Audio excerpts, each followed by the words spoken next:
Hello everyone, आज हम देखेंगे कॉम्पोजिशन स्कीम। कॉम्पोजिशन स्कीम किसे लेनी चाहिए, किसे नहीं लेनी चाहिए, कौन इसको लेने के लिए एलिजिबल है और कौन एलिजिबल नहीं है, कितनी टर्नओवर पे कॉम्पोजिशन स्कीम दी जाती है, कौन कौन सी रिटर्न्स आपको फाइल करनी होती हैं, इसके लेने के फायदे क्या है, नुकसान क्या है, सर्विसेज वाला भी कॉम्पोजिशन स्कीम ले सकता है या नहीं ले सकता, क्या गुड्स के साथ भी कॉम्पोजिशन स्कीम में हम सर्विसेज दे सकते हैं, क्या सिर्फ अगर हम सर्विसेज देते हैं को तो भी कॉम्पोजिशन स्कीम ले सकते हैं। बहुत सारे क्वेश्चंस कॉम्पोजिशन स्कीम से रिलेटेड हमारे माइंड में होते हैं।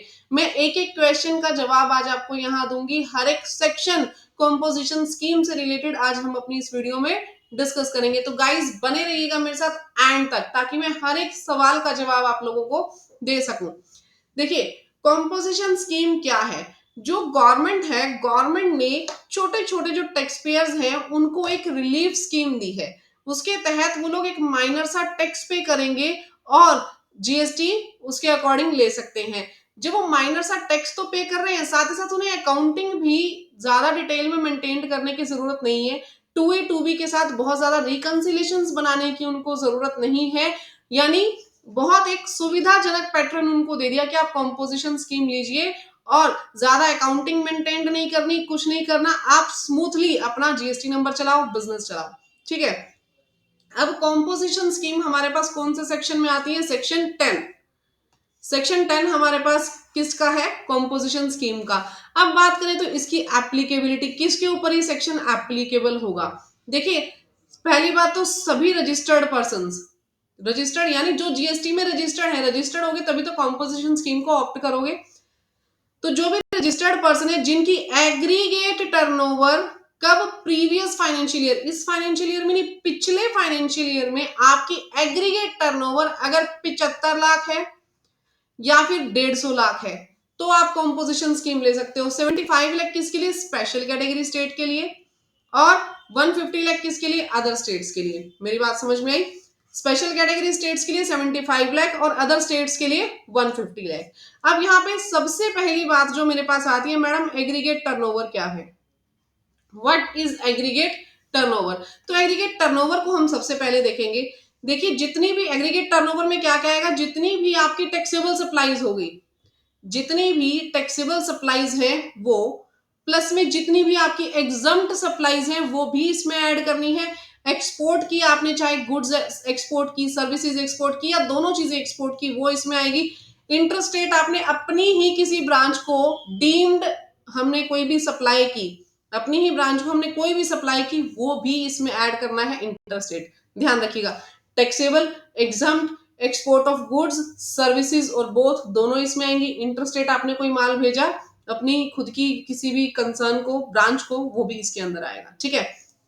नाउ ये चारों आपने ऐड करनी है, ये चारों आपने ऐड करने हैं। इसके बाद अगर इनवर्ड सप्लाई आपके पास कोई है, कोई भी ऐसी इनवर्ड सप्लाई है जिसके ऊपर आपने आरसीएम बेसिस पे टैक्स पे किया, यानी रिवर्स चार्ज में अगर आपने किसी भी चीज पे टैक्स पे किया तो वो यहाँ पे नहीं आएगा, उसको आपने एक्सक्लूड कर देना है।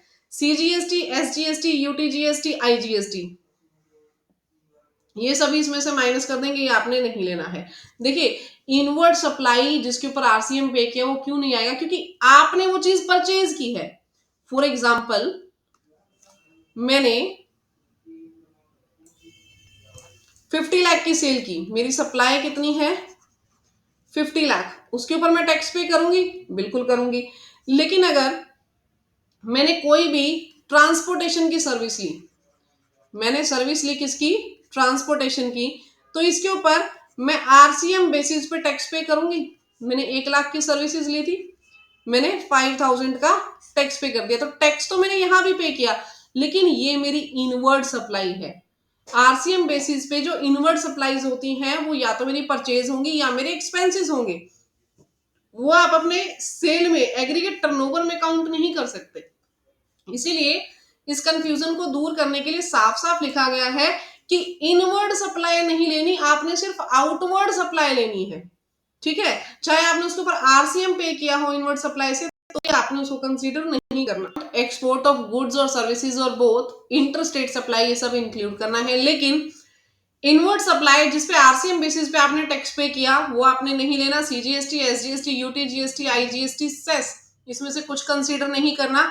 एग्जम्प्ट अगर आपने सप्लाई की सर्विसेज की, ठीक है, कौन सी सर्विसेज, इंटरेस्ट और डिस्काउंट अगर आपको मिला किसी भी डिपॉजिट, लोन या एडवांसेस पे, वो आपने इसमें इंक्लूड नहीं करना, वो एक्सक्लूड रखना है। यहां तक क्लियर हो गया कि कौन कौन सी चीजें हमने एग्रीगेट टर्नओवर में लेनी है। ठीक है, अब ध्यान से मेरी बात सुनिए, यहां पे आपके पास क्या लिखा हुआ है, यहां लिखा है आपको एग्रीगेट टर्नओवर लेनी है, लेकिन कब की लेनी है, प्रीसीडिंग फाइनेंशियल ईयर, यानी पिछले साल की आप कंसीडर करेंगे। अगर इस साल मैम 1.5 करोड़ के ऊपर चली गई तो कोई प्रॉब्लम नहीं है। पिछले साल कितनी टर्नओवर थी, पिछले साल टर्नओवर थी 1.5 करोड़ से कम, या स्पेशल कैटेगरी स्टेट की मैं बात करूं तो 75 लाख से कम। तो पिछले साल जो टर्नओवर थी वो कम थी, तो उस बेस पे मुझे इस साल में डिसाइड होगा कि कॉम्पोजिशन स्कीम मिलेगी या नहीं मिलेगी। ठीक है, अब देखिए यहां तक क्लियर हो गया कि हमें टर्नओवर पिछले साल की देखनी है और एग्रीगेट टर्नओवर देखनी है। एग्रीगेट टर्नओवर में क्या क्या आएगा ये भी मैंने बता दिया। नाउ यहां देखिए क्या लिखा है, 75 लाख टर्नओवर किसके लिए है, स्पेशल कैटेगरी स्टेट के लिए। और उन स्पेशल कैटेगरी स्टेट में देखिए, वैसे हिमाचल प्रदेश, आसाम, जम्मू एंड कश्मीर ये भी स्पेशल कैटेगरी स्टेट है, लेकिन इन तीनों को 75 लाख में नहीं लेना है, क्योंकि ये तीनों ने क्या बोला था कि हम अपनी टर्नओवर को 150 लाख ही रखेंगे, यानी हम कॉम्पोजिशन स्कीम वाले को 1.5 करोड़ तक का ऑप्शन देंगे कि 1.5 करोड़ सेल तक वो कॉम्पोजिशन स्कीम ऑप्ट कर सकते हैं।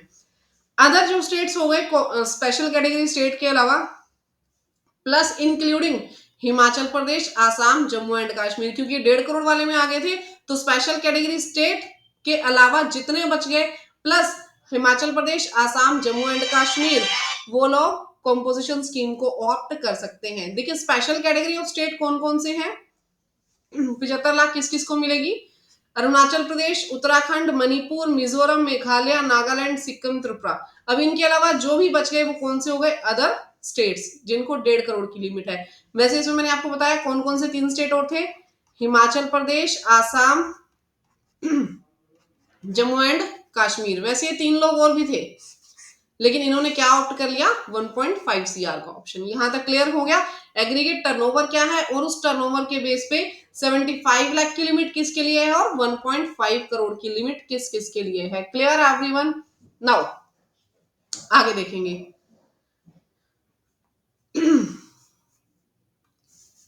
अब हमारे पास प्रोविजन 2 क्या कह रहा है, provision 2 of section 10(1) marginal service. देखिए जो हमारे पास कॉम्पोजिशन स्कीम है वो सबसे पहले जो दी गई थी सिर्फ गुड्स को रिलेटेड दी गई थी। जो मैं सेक्शन 10(1) आपसे डिस्कस कर रही हूँ, ये कॉम्पोजिशन डीलर्स क्या चीज सेल करते हैं, गुड सेल करते हैं, और सिर्फ सर्विसेज में रेस्टोरेंट सर्विसेज आती है। तो स्टार्टिंग में गवर्नमेंट ने बोला था कि कॉम्पोजिशन स्कीम वाला पर्सन जो है वो सर्विसेज सप्लाई नहीं कर सकता। फिर से सुनेंगे, वो सर्विसेज सप्लाई नहीं कर सकता। लेकिन बाद में क्या हुआ, बिजनेसमैन ने ऑब्जेक्शन किया। बिजनेसमैन ने बोला कि सर सर्विस तो कहीं ना कहीं हमारे बिजनेस का पार्ट है, सर्विसेज तो हमें देनी जरूरी है, कुछ ना कुछ सर्विस तो हर एक बिजनेसमैन को देनी ही पड़ेगी। ठीक है, तो हम सर्विसेज को बिल्कुल इग्नोर कैसे कर सकते हैं। देखो ट्रांसपोर्टेशन सर्विसेज हो गई जैसे कि, या कुछ ना कुछ एडवांसेस की सर्विसेज हो गई, लोन एंड एडवांसेस तो जाएगा ही जाएगा, बैंक में पैसे भी रखे जाएंगे, तो थोड़ा बहुत हमें गुड्स को लेके भी एडवांस देना पड़ता है, एडवांस लेना भी पड़ता है, तो कुछ ना कुछ सर्विसेज तो आएंगी। हम सर्विसेज को अवॉइड करके कैसे चले। तो सरकार ने बोला ठीक है मैं आपको मार्जिनल सर्विस की स्कीम देती हूँ। सरकार ने क्या दिया, मार्जिनल सर्विसेज की स्कीम दी। सरकार ने बोला कि आप लोग जितने भी मैन्युफैक्चरर हो गए, रेस्टोरेंट हो गया, ट्रेडर हो गए, 3 तरीके के लोग आते हैं हमारे पास कॉम्पोजिशन में। मैं अभी आगे उनके रेट भी डिस्कस करूंगी। Manufacturer, catering and restaurant services और ट्रेडर, ये जो तीनों लोग हैं ये सप्लाई करते हैं, कर सकते हैं services up to 10% of turnover in state और union territory in previous financial year और 5 lakh whichever is higher. यानी आप अपने टर्नओवर इन स्टेट का या फिर यूनियन टेरिटरी का 10% ले लीजिए। 10% कब का, प्रीवियस फाइनेंशियल ईयर का। देखिए पिछले फाइनेंशियल ईयर में जितनी सेल हुई थी, टर्नओवर इन स्टेट जितनी थी उसका 10%। एग्रीगेट टर्नओवर की बात नहीं कर रही हूं मैं, मेरी बात ध्यान से सुनिए। I am not talking about aggregate turnover, I am talking about turnover in state और यूनियन टेरिटरी, यानी जिस स्टेट में आप काम कर रहे हैं उस स्टेट की प्रीवियस फाइनेंशियल ईयर की आप टर्नओवर देखेंगे और उसका आप 10% निकालेंगे और 5 lakh whichever is higher, वो आपको सर्विसेज उतने अमाउंट की देनी अलाउड होगी। क्लियर? जैसे देखिए एग्जाम्पल लेते हैं हम, इस साल की बात करें 22-23 आपका चल रहा है, 22-23 में आपकी टर्नओवर इन स्टेट कितनी आई, मैं मान लेती हूं 1,25,00,000, 1.25 करोड़ आपकी आ गई। लेकिन 21-22 में आपकी टर्नओवर इन स्टेट कितनी थी, 90 लाख।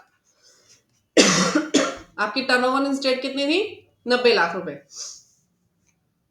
तो प्रीवियस फाइनेंशियल ईयर की टर्नओवर इन स्टेट का आपने क्या लेना है, 10%, विच इज 9 लाख रुपीज, और 5 lakh rupees whichever is higher, कितना हो गया, 9 लाख।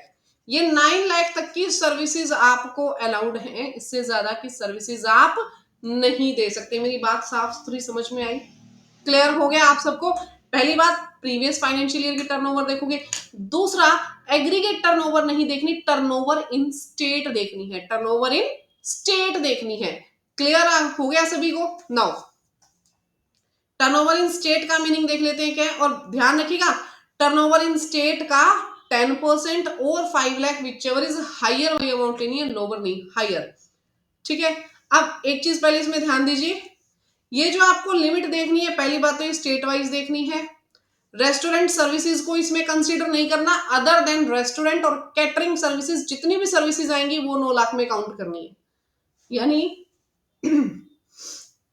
यहां पे इस बंदे की कितने की लिमिट निकली थी, 9 लाख। अब इसने 9 लाख में से फॉर एग्जांपल रेस्टोरेंट की जो सर्विसेज दी वो दी 15 लाख की, अदर जो दी वो दी 4 लाख की। क्या ये पर्सन एलिजिबल है कॉम्पोजिशन स्कीम के लिए? यस, एलिजिबल है। क्यों?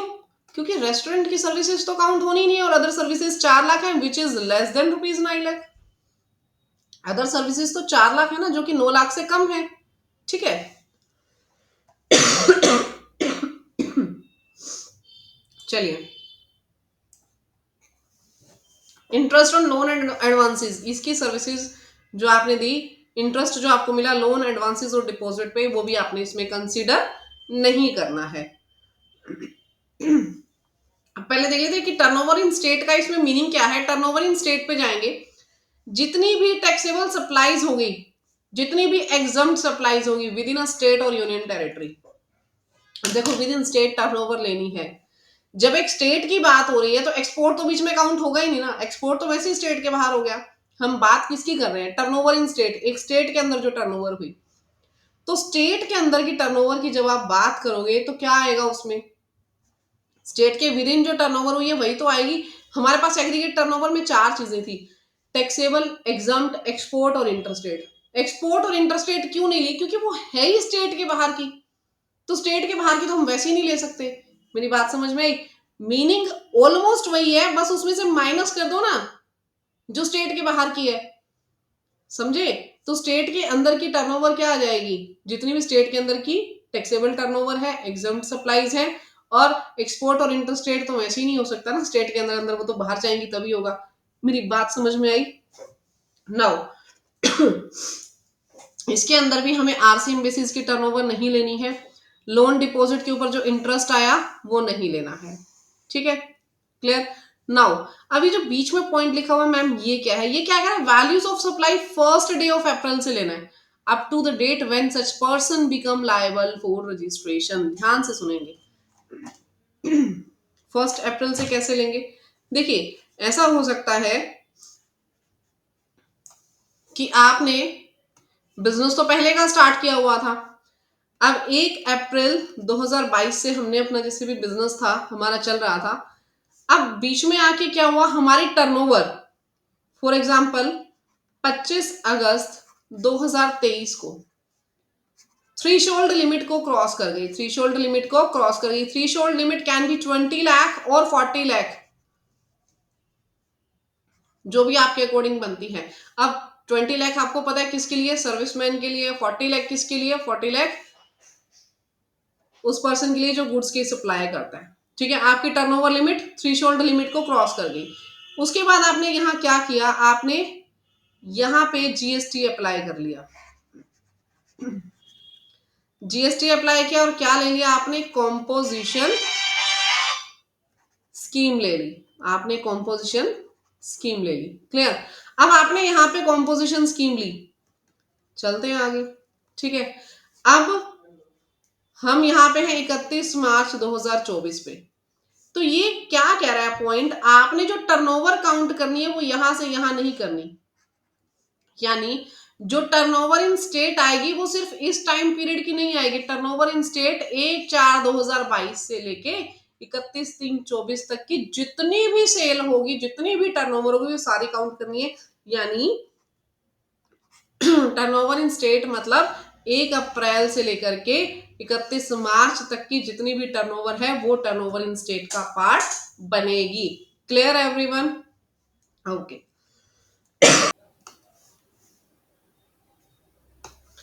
अभी हम रेट देख लेते हैं कि कितने रेट से हमारे पास कॉम्पोजिशन स्कीम के अंदर टैक्स लगेगा। देखिए, जो सबसे पहले कैटेगरी ऑफ रजिस्टर्ड पर्सन और इनके रेट ऑफ टैक्स, ये हमने डिस्कस करना है। मैन्युफैक्चरर जो है, मैन्युफैक्चरर कॉम्पोजिशन स्कीम ले सकता है, लेकिन कुछ एक नोटिफाइड गुड्स के मैन्युफैक्चरर जो है, गवर्नमेंट ने इनको इस स्कीम से बाहर रखा है। यानी इनकी सेल कितनी मर्जी हो, ये लोग कॉम्पोजिशन स्कीम नहीं ले सकते। तो ऐसी कौन सी नोटिफाइड गुड्स है वो हम देख लेते हैं। Ice cream, paan masala, tobacco, fly ash blocks, bricks of fossil meals, other siliceous earth, building bricks, earthen और रूफिंग टाइल्स। ठीक है, ये लोग जो हैं ये कॉम्पोजिशन स्कीम नहीं ले सकते। इनके अलावा जितने भी मैन्युफैक्चरर हो गए, इनके अलावा जितने भी मैन्युफैक्चरर हो गए वो लोग कॉम्पोजिशन स्कीम ले सकते हैं। रेट ऑफ टैक्स इनके ऊपर कितना लगेगा, 0.5% ऑफ टर्नओवर इन स्टेट। ध्यान से देखिए, टर्नओवर इन स्टेट। ठीक है, अब 0.5% देखिए, 0.5% सीजीएसटी और 0.5% ही एसजीएसटी लगेगा, यानी टोटल 1% इनके ऊपर टैक्स लग जाएगा। क्लियर। इसके अलावा अगर आपने रेस्टोरेंट या कैटरिंग सर्विसेज दी, पैराग्राफ 6 ऑफ शेड्यूल 2 से रिलेटेड, रेस्टोरेंट या कैटरिंग सर्विसेज अगर आप देते हैं तो जीरो, यहाँ पे 2.5% ऑफ टर्नओवर इन स्टेट और टोटल हमारे पास कितना हो जाएगा, 5%। क्लियर। 2.5 CGST, 2.5 SGST. और other supply eligible for composition, other supply में आपके पास कौन से लोग आ जाएंगे, ट्रेडर। तो जितने भी ट्रेडर हो गए वो भी कॉम्पोजिशन स्कीम ले सकते हैं। उनके लिए भी रेट ऑफ परसेंटेज क्या रहेगी, 0.5% of taxable supplies of turnover in state. ध्यान से देखिए, यहाँ पे था 0.5% ऑफ टर्नओवर इन स्टेट, यहाँ था 2.5% ऑफ टर्नओवर इन स्टेट, लेकिन ट्रेडर के लिए क्या है, 0.5% of taxable turnover in state. यानी कि मैन्युफैक्चरर को तो टोटल टर्नओवर का 0.5% देना है, रेस्टोरेंट वालों को टोटल टर्नओवर का 2.5% देना है, लेकिन ट्रेडर को सिर्फ 0.5% किसका देना है, टैक्सेबल टर्नओवर का।